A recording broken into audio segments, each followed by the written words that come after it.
Pemirsa, Pemprov Bali mengklaim sudah melaporkan realokasi dan refocusing anggaran untuk penanganan COVID-19 ke pemerintah pusat. Anggaran tersebut diarahkan untuk penanganan kesehatan, penanganan dampak ekonomi, dan jaring pengaman sosial.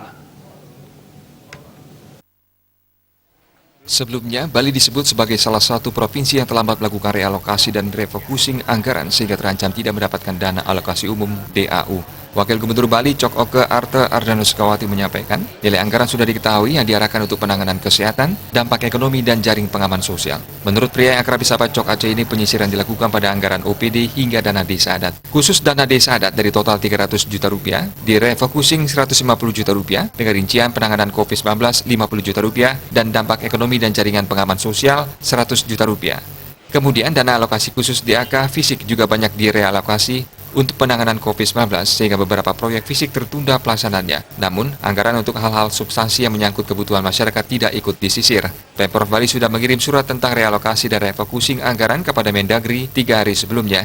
Kepala Bapeda Provinsi Bali Iwayan Wiastada Ika Putra mengatakan, semua kekuatan APBD kini sudah diarahkan ke penanganan COVID-19. Kendati demikian, program-program prioritas Pemprov Bali masih diupayakan untuk tidak direalokasi anggarannya. Saat ini telah siap anggaran sebesar 756 miliar rupiah.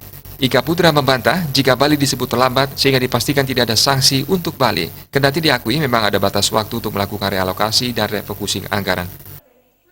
Rindra Devita, Bali Pos melaporkan.